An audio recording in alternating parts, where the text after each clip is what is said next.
Hello friends, welcome to our channel Lakshya academy.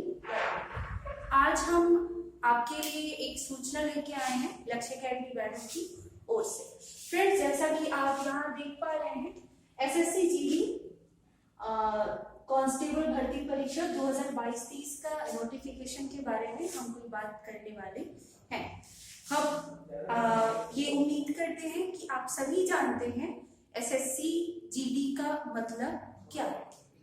SSC staff selection commission, कर्मचारी चयन आयोग, general duty, ये है भर्ती परीक्षा नोटिफिकेशन 2022-23 के लिए है। इसके बारे में हमें आपसे चर्चा करेंगे। तो फ्रेंड्स, हम देखने वाले हैं इस नोटिफिकेशन के द्वारा हमें क्या क्या प्राप्त होने वाला है। तो फ्रेंड्स देखिए, ये जो भर्ती परीक्षा होने वाली है, जिसका नोटिफिकेशन आया है, या ये कहें कि जिसका फॉर्म भरा जाना शुरू ही हो चुका है और बहुत लिमिट समय के लिए है, वो 24,369 पदों के लिए ये भर्ती परीक्षा आयोजित की जा रही है।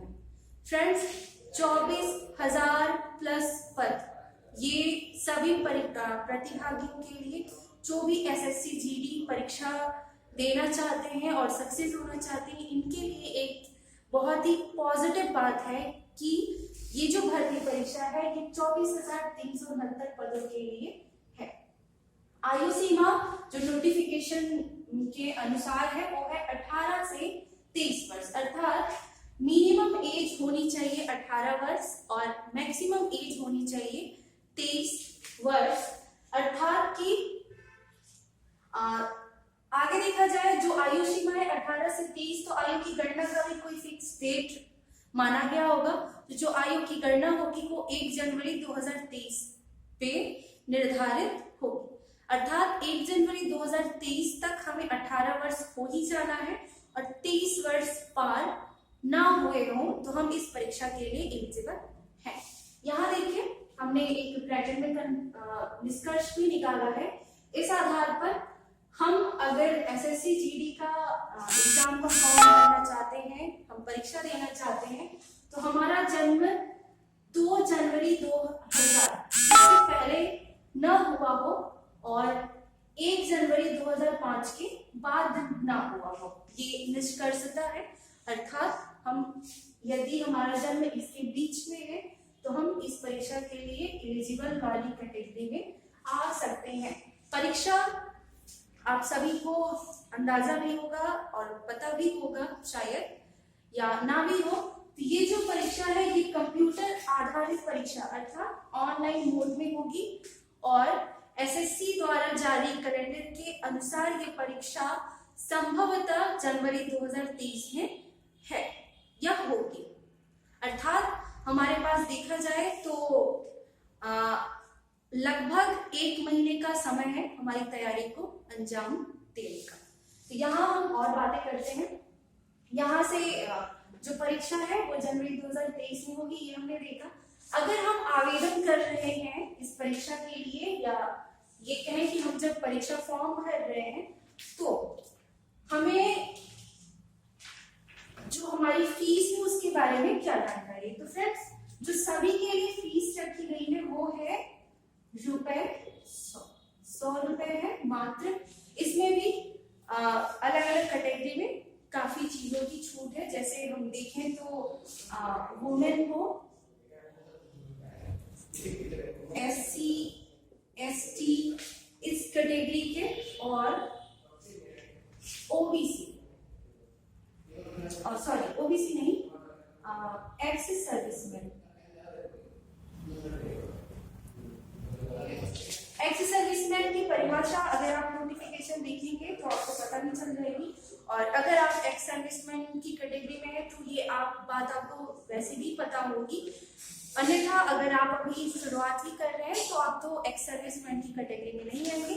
बाकी आप जानते ही हैं, वो है एससी एसटी, इनके लिए बिल्कुल भी एप्लीकेशन फीस नहीं है, नील है। तो सभी के लिए 100 रुपए रखी गई है, लेकिन वुमेन को, एससी और एसटी के प्रतिभागियों और एक्स सर्विसमैन वाले कोई प्रतिभागी हैं तो उनके लिए बिल्कुल भी आवेदन फीस नहीं है। तो इस मामले हमें आगे आना चाहिए, क्योंकि एसएससी ने हमें काफी छूट दे रखी। चलिए आगे देखते हैं हम सभी। फ्रेंड्स, आवेदन फॉर्म के बारे में बात किया जाए तो आवेदन फॉर्म जब नोटिफिकेशन जारी हुआ तभी से शुरू हो चुका है। आपको हम बताते चले कि जो एसएससी ने इस परीक्षा के लिए नोटिफिकेशन जारी किया था वो था 27 अक्टूबर 2022, अर्थात बीते महीने अक्टूबर की 27 तारीख को इस परीक्षा के लिए, इस भर्ती परीक्षा के लिए नोटिफिकेशन जारी हो गए थे। ये वीडियो बनाने में हमने थोड़ी लेट की क्योंकि हमने कुछ रिसर्च करने के लिए टाइम लिया था। तो 27 अक्टूबर 2022 से आवेदन फॉर्म शुरू भी हो चुके हैं और इसकी लास्ट डेट है 30 नवंबर 2022। 30 नवंबर 2022 आवेदन भरने की ये लास्ट डेट है। इसीलिए हमने कहा था लिमिट समय है बहुत ही कम, तो हमें जल्द से जल्द अपना फॉर्म भर लेना चाहिए। और भी चीजें हम देखते हुए एलिजिबिलिटी में हमें कब कहाँ है, आयु सीमा में छूट है और चीजें हैं, ये हम आगे देखेंगे। परीक्षा के पैटर्न को भी देखेंगे आगे। अभी हमारी वीडियो चलने वाली है तो आप कंटिन्यू बने रहे, स्किप ना करें या फिर वीडियो को जल्दी जल्दी आगे बढ़ा के ना देखें। तो फ्रेंड्स, यहाँ हम देखें आयु सीमा में छूट। हमने देखा आयु सीमा है 18 से 23 वर्ष और जो आयु की गणना होगी वो होगी 1 जनवरी 2023 से। आयु सीमा में छूट भी रखी गई है क्योंकि बीच में हमने कोविड महामारी को झेला है। कोविड महामारी के दौरान 3 वर्ष, जैसे हम 23 वर्ष की आयु सीमा है तो कई लोग कोविड के कारण ये 3 वर्ष पार कर चुके, कोविड के कारण। इसीलिए कोविड के कारण 3 वर्ष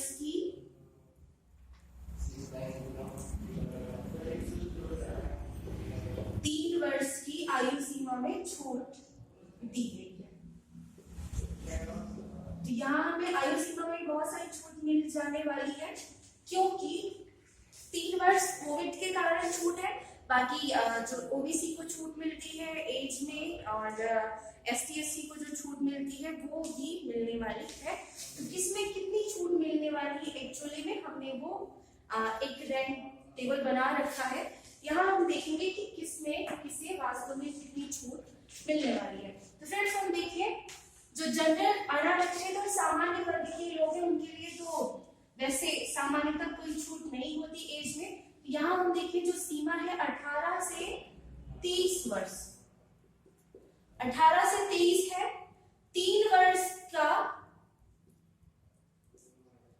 क्योंकि मिनिमम एज में तो कोई छूट होने वाली नहीं है। जो ये 3 वर्ष की छूट है ये अपर एज वाले में है। ये चीज हम बोलना शायद भूल गए, ये हमें ध्यान रखना है कि जो 3 वर्ष की छूट है ये अपर एज वाले में है, यानी कि मैक्सिमम एज में है, मिनिमम एज में नहीं है। 18 से 23 ये है।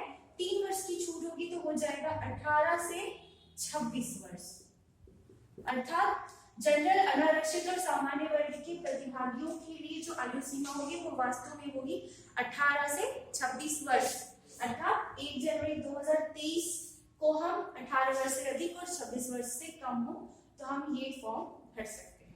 आगे देखा जाए एससी और एसटी के लिए तो 18 से 23 ये सामान्य सीमा। इस वर्ग के लिए जो छूट मिलती है वो होता है 5 वर्ष का और 3 वर्ष होगा कोविड। तो इस तरह से जो वास्तविक सीमा हो गई आयु की वो हो जाएगी 18 से 31 वर्ष, वुमेन हो या मेल हो दोनों के लिए। ओबीसी में 18 से 23 सीमा और इन ग्रुप में 3 वर्ष की छूट मिलती है और 3 वर्ष कोविड का। तो इस तरह से हो गया 18 से 29 वर्ष।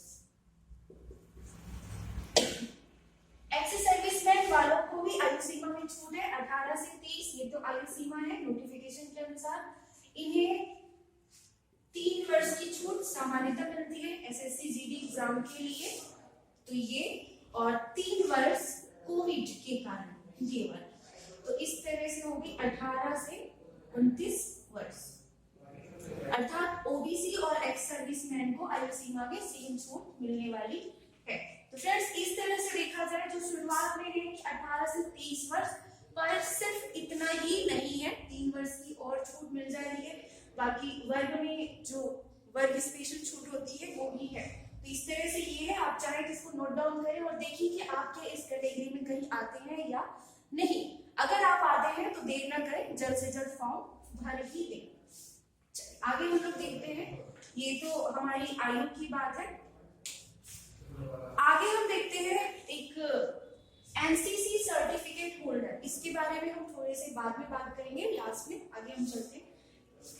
तो फ्रेंड्स अगर इन सब चीजों में अगर अभी आपको कोई डाउट हो तो आप वीडियो को थोड़ा पीछे ले जाएं और एक बार फिर से देख लें। कोई डाउट हो तो कमेंट भी कर सकते हैं। अब हम आगे जो बात करने वाले हैं वो हम बात करेंगे हमारे परीक्षा पैटर्न की।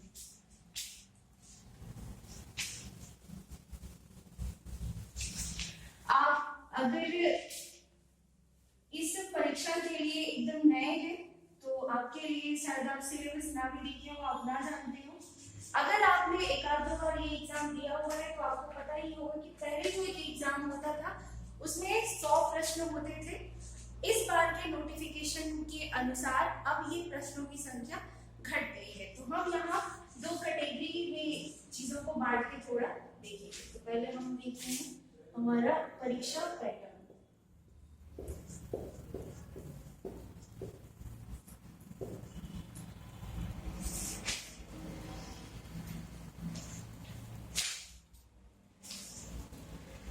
एक टेबल में बात करेंगे हम पहले की, एक टेबल में बात करेंगे हम अब की।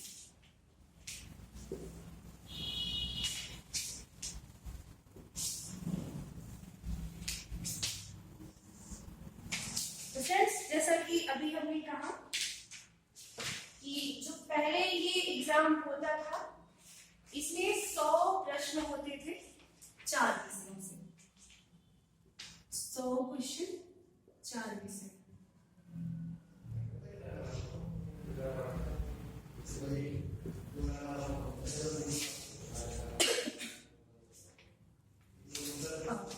एक मिनट, 100 क्वेश्चन होते थे 4 विषय से, अर्थात एक विषय में 25 क्वेश्चन। तो 4 विषय होते थे, 25-25 क्वेश्चंस के, टोटल क्वेश्चंस होते थे 100 और प्रत्येक के लिए जो मार्किंग होती थी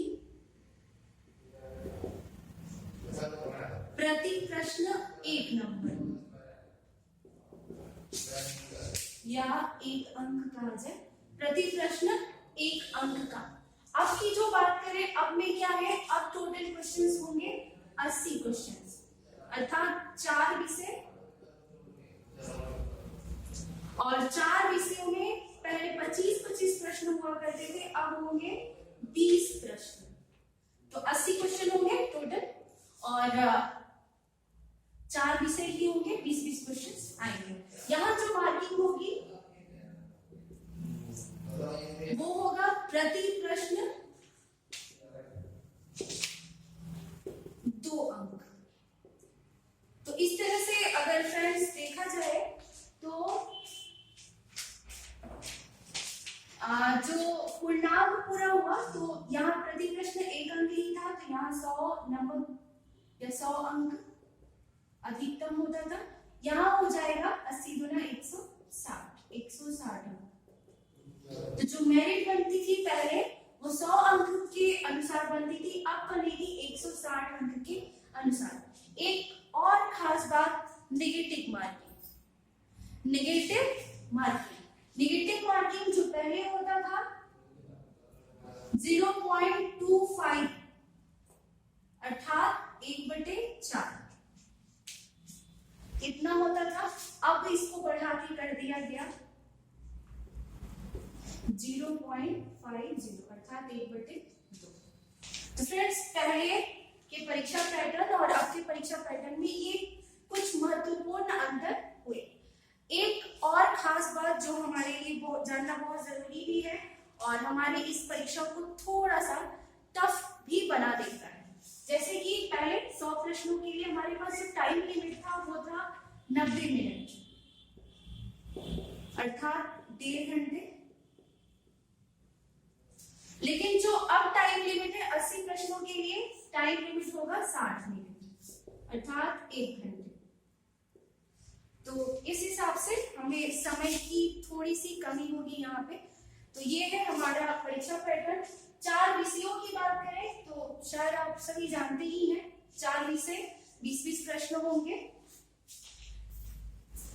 जिसमें से है पहला विषय होगा आपका जनरल इंटेलिजेंस एंड रीजनिंग, 20 प्रश्न। दूसरा हिस्सा general knowledge and general awareness, general knowledge अर्थात जीके, जिसमें बहुत सारे सब्जेक्ट से क्वेश्चंस हो सकते हैं। जनरल अवेयरनेस अर्थात हमें करंट अफेयर्स की चीजों पे भी थोड़ा सा फोकस करना होगा। इस हिस्से से 20 प्रश्न बनेंगे। तीसरा हिस्सा है एलिमेंट्री मैथमेटिक्स अर्थात अंकगणित। और चौथा हिस्सा होता है जो हम चुन सकते हैं, या तो हिंदी या फिर इंग्लिश। अगर हम हिंदी चुनते हैं तो हिंदी के 20 प्रश्न होंगे, यदि हम इंग्लिश सब्जेक्ट को चुनते हैं परीक्षा फॉर्म भरते समय तो इंग्लिश के 20 प्रश्न होंगे। और जो प्रश्न होते हैं फ्रेंड्स, ये बहुत ही सामान्य होते हैं, जिसे हम आसानी से पढ़ भी सकते हैं और समझ भी सकते हैं। बकायदा एक हमें स्ट्रेटेजी चाहिए है। कौन कौन से पदों के लिए ये भर्ती परीक्षा है, तो ये पूरी भर्ती जो परीक्षा है आर्मी पदों में है, जैसे बीएसएफ है, सीआईएसएफ है, CRPF, SSB, ITBP, SSF, AR, और पार्ट 2 के है एनसीबी। कुल पद हम देख ही चुके हैं 24,369। फ्रेंड्स सबसे अधिक पद जो है वो है बीएसएफ के लिए। बीएसएफ में सर्वाधिक पद है 10,497 पद, जिसमें पुरुषों के लिए 8,922 पद सबसे अधिक, और महिलाओं के लिए 1,575, ये भी सबसे अधिक। और जो न्यूनतम पद है वो है सीआईएसएफ में, पुरुषों के लिए 90 और महिलाओं के लिए 10 पद। फ्रेंड्स इस परीक्षा के संबंध में हमारी ये जानकारी आपको कैसी लगी, हमें कमेंट करके जरूर बताएं। किसी अन्य प्रश्न के लिए या सुझाव के लिए हमसे संपर्क अवश्य करें। हमारे पास समय काफी कम है, तो आप जल्द से जल्द कोचिंग में रजिस्ट्रेशन करवाएं और अपनी तैयारी को बेहतर तरीके से करने के लिए सुनिश्चित करें।